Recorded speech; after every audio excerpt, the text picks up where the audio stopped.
After I returned to Bombay from Karachi, I was transferred to INS Jamna, a frigate type of ship.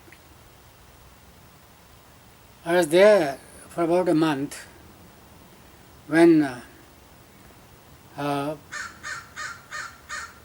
one episode happened which is, I think, necessary to be explained here.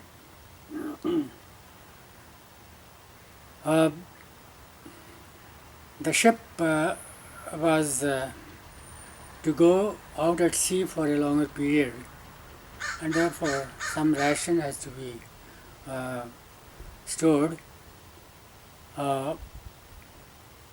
and it so happened that I was in the duty watch. Now, what is duty watch? I want to explain. The ship's company, that is the people in the ship, the sailors in the ship, they are divided into 3 watches: red, white and blue. Now, each watch has got certain number of sailors working there. This duty watch is required to work during non-working hours also.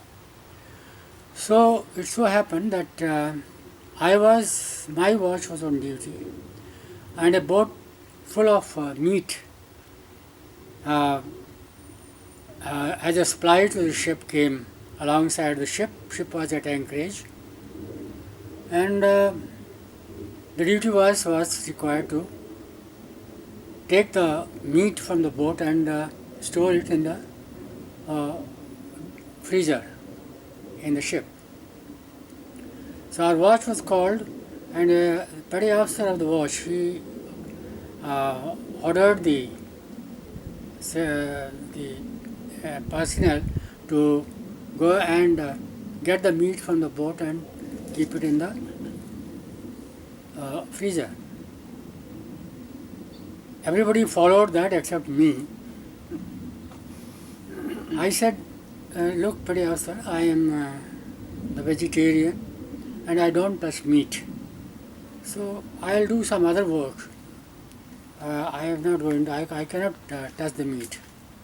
But he said, no, you have to work with others and take the meat from the boat and keep it in there. I said, look, I cannot, I am telling you, I cannot touch the meat. He said, no, you have to do it. I said, go to hell. I am not going to touch the meat. So he immediately went to the duty officer. Normally, one officer is always on duty when the ship is at anchorage or tied up alongside. Now, one lieutenant was on duty. He reported to that officer that INDER has refused my order. The officer called me, and instead of asking me what happened, he straightway ordered me to go and lift the meat and keep it in the freezer. So I said, sir, you listen to me. He said, no, you go and do that. This is my order. I said, I refuse your order. I am not going to touch the meat. Once again he repeated the same order, and 3 times he repeated, in fact, and 3 times I had to refuse, say that if you refuse your order, I am not going to touch the meat. He immediately reported the matter to the executive officer, first lieutenant in the ship, that is next to the captain, senior to him. The first lieutenant came down, and he, instead of asking what is the matter, he said, you are here for last 3 months, in 1 month, and you are created trouble, you are mutinying in the ship. And I said, I am not doing anything, sir. I have just said I cannot touch the meat, that's all. And I can't. And I warn you that don't order me to lift the meat, because I will be compelled to refuse your order also. So please, don't make me to refuse your order. He was very angry. See, what the hell? You know the consequences. I said, I know the consequence. What can you do?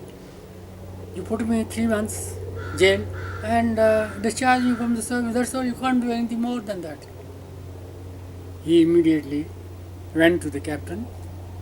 The captain was Lieutenant Commander um, Benjamin. Uh, Benjamin called me and said, Inder, what happened? I explained to him, sir, this is the thing. I am from an area where you just don't talk about the meat. If somebody is eating his food and somebody will start talking about the meat, he will vomit. And I cannot touch it. I just tell I will do something else, anything else, but I will not touch the meat. But they are insisting me to touch the meat. This is against my religious feeling. So, but he, next time now, when the our leaders, even the pandits are eating meat, and nowadays there's no problem. The India has got independence recently, and we should, the disobedience is not a right thing to do. And I said, sir, but the thing is that I cannot touch the meat. That's all. And why there are so many people who are working? Why insist me to do that job which I can't? He said, okay, you wait outside. I came out and immediately after a few minutes, he also, the captain and the first lieutenant, they left the cabin, and he had to go ashore. The boat was alongside. Captain went away. First lieutenant came to me and I was standing outside the cabin. He said, come on, go away. Don't do it next time. I said, sorry sir. Don't order me next time. I don't want anybody ordering me to touch the meat. And if you want to take action, you take action now. Don't make me to disobey again. He said, come on, you go away. So I went. This is what but he was after me somehow or the other, and I was also slightly not with him.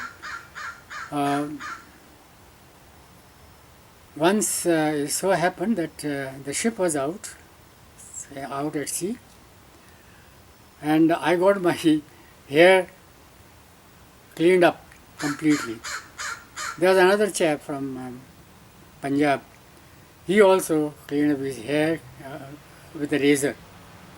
And at night, about 9 o'clock, first lieutenant normally takes down. That is the custom when the ship is out at sea.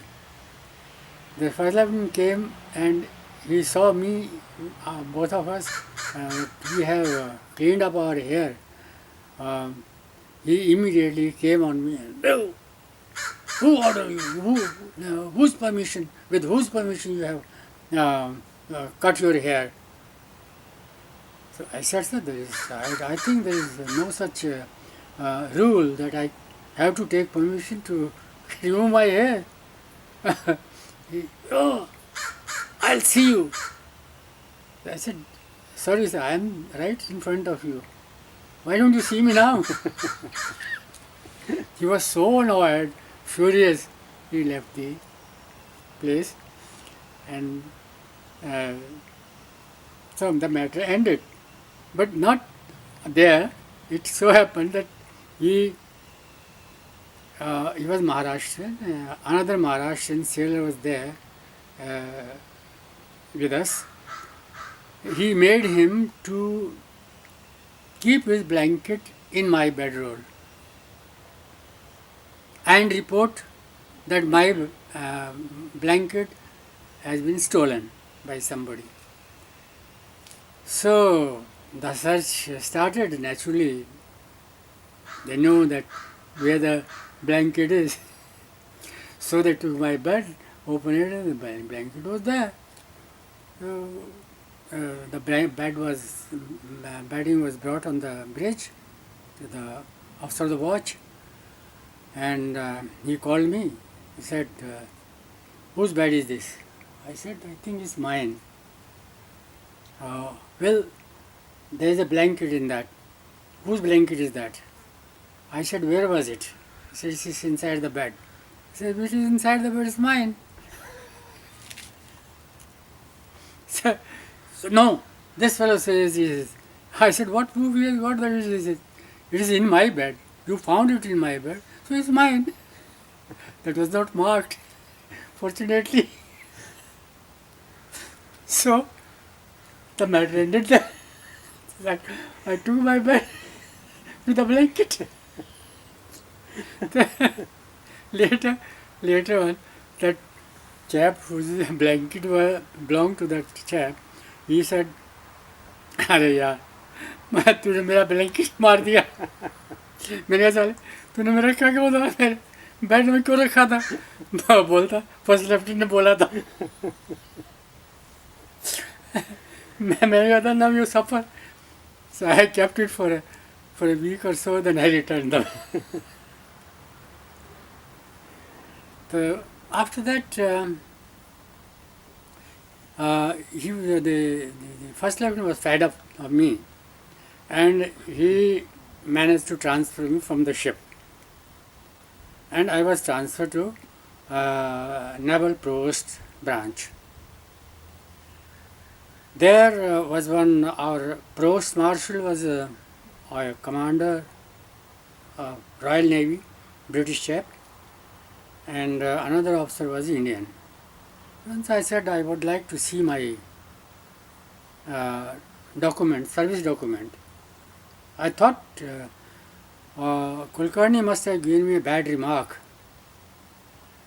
So my regional officer, Samuel, he said, "Inder, I can't show you the service document." I said, "But I want to see it. You take me to commander." He went to commander, gave my service document. He said, "Inder, want to see service document." The commander saw the document, service document, and he found that all the remarks are top, excellent, except the last remark the Kulkarni wrote down.